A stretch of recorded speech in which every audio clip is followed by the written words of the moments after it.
Hola, ¿cómo están? Espero que todos siempre muy bien, siempre muy bendecidos. Bueno, continuamos. Acompáñenme a Primera de Juan, capítulo 5, versículos del 1 al 12. Verso 1 dice: todo aquel que cree que Jesús es el Cristo es nacido de Dios, y todo aquel que ama al que engendró, ama también al que ha sido engendrado por él. En esto conocemos que amamos a los hijos de Dios, cuando amamos a Dios y guardamos sus mandamientos. Pues este es el amor a Dios, que guardemos sus mandamientos, y sus mandamientos no son gravosos, porque todo lo que es nacido de Dios vence al mundo, y esta es la victoria que ha vencido al mundo, nuestra fe. ¿Quién es el que vence al mundo, sino el que cree que Jesús es el Hijo de Dios?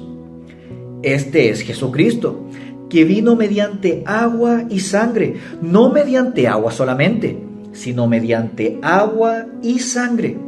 Y el Espíritu es el que da testimonio, porque el Espíritu es la verdad. Porque tres son los que dan testimonio en el cielo: el Padre, el Verbo y el Espíritu Santo. Y estos tres son uno. Y tres son los que dan testimonio en la tierra: el Espíritu, el agua y la sangre. Y estos tres concuerdan. Si recibimos el testimonio de los hombres, mayor es el testimonio de Dios, porque este es el testimonio con que Dios ha testificado acerca de su Hijo. El que cree en el Hijo de Dios tiene el testimonio en sí mismo. El que no cree a Dios le ha hecho mentiroso, porque no ha creído en el testimonio que Dios ha dado acerca de su Hijo. Y este es el testimonio, que Dios nos ha dado vida eterna, y esta vida está en su Hijo. El que tiene al Hijo tiene la vida. El que no tiene al Hijo de Dios no tiene la vida. Amén. Título del devocional de hoy: Testimonio del Hijo de Dios.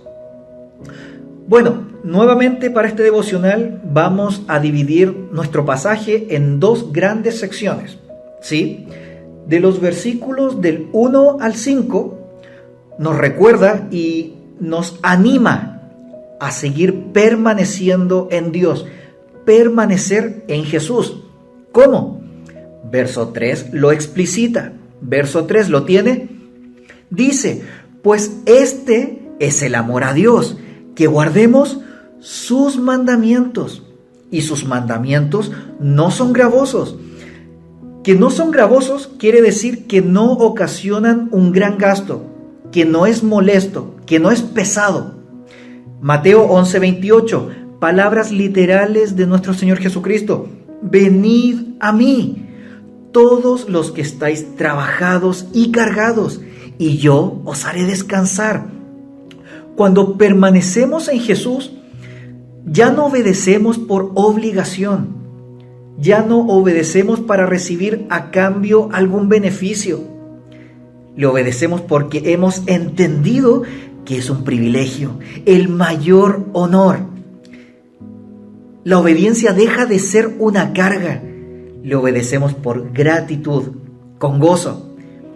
Entonces, ¿qué necesitamos hacer, iglesia?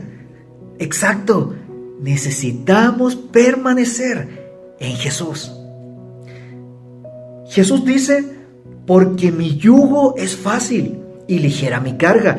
La vida cristiana es fácil y ligera es su carga. ¿Por qué? Porque Jesús simplemente demanda obediencia, guardar sus mandamientos, guardar su palabra. Pero he ahí nuestro gran problema. El problema es que somos desobedientes. Burros. Entonces, nuevamente, iglesia, ¿qué necesitamos hacer? Necesitamos permanecer en Jesús. La perfecta libertad se logra siendo esclavos de Cristo, por amor. Volvamos nuevamente a Primera de Juan, capítulo 5, y ahora vamos a la segunda sección, versos 6 al 12. Es nuestro amado Espíritu Santo quien nos recuerda, nos enseña y testifica de Jesucristo, el Hijo de Dios.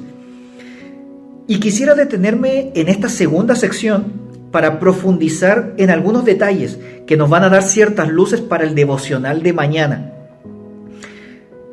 Como siempre digo, es muy importante conocer y entender el contexto cultural, intelectual de la época en que fue escrita esta primera carta de Juan.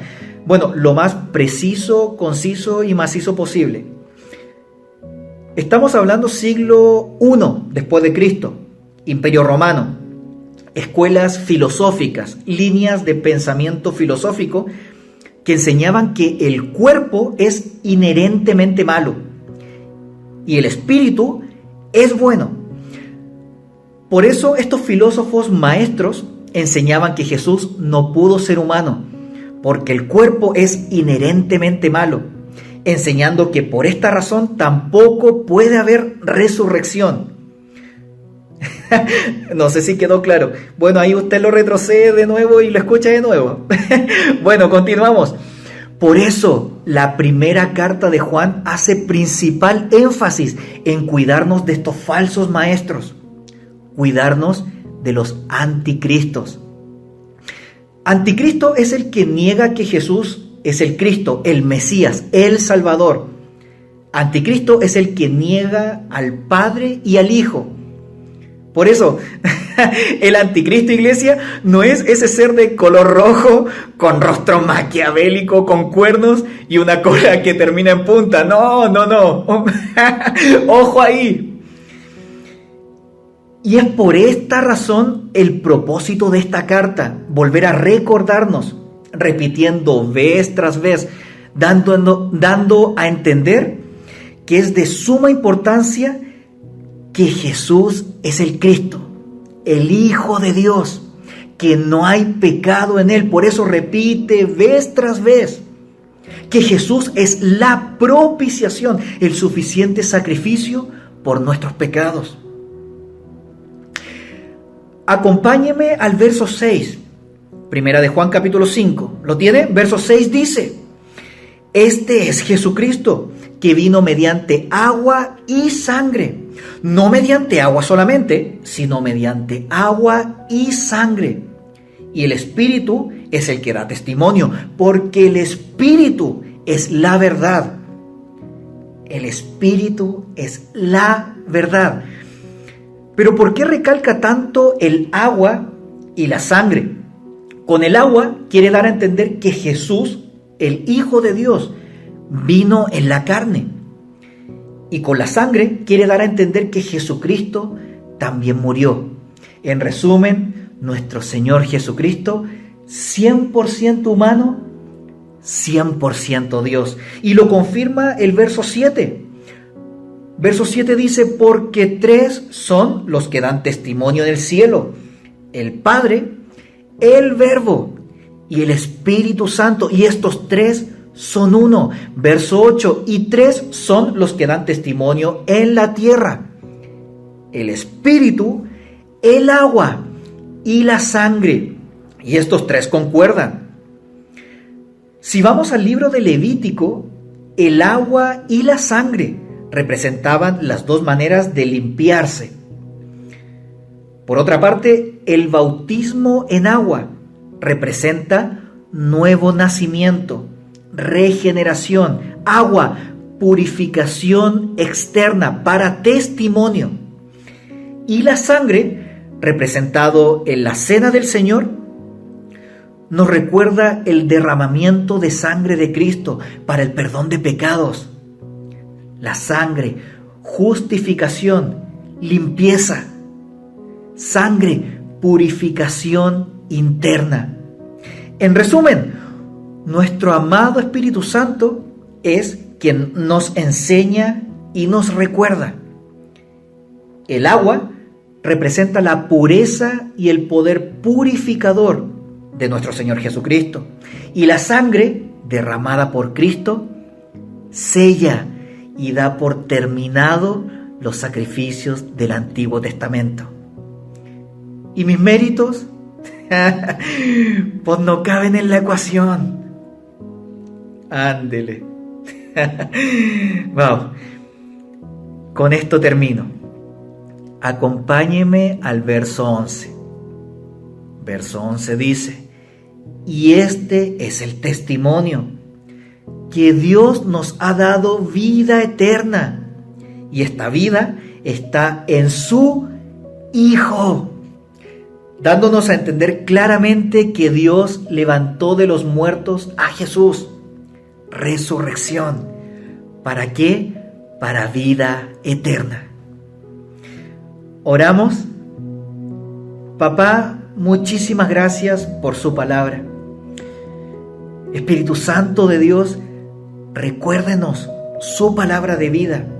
Que cada uno de nosotros, de los que estamos oyendo, nos sea revelado a Jesús como el Cristo, como el Hijo de Dios, y que podamos permanecer en usted, Señor Jesús, aún en medio de las pruebas, aún en medio de las tormentas, aún en medio de las crisis, del caos.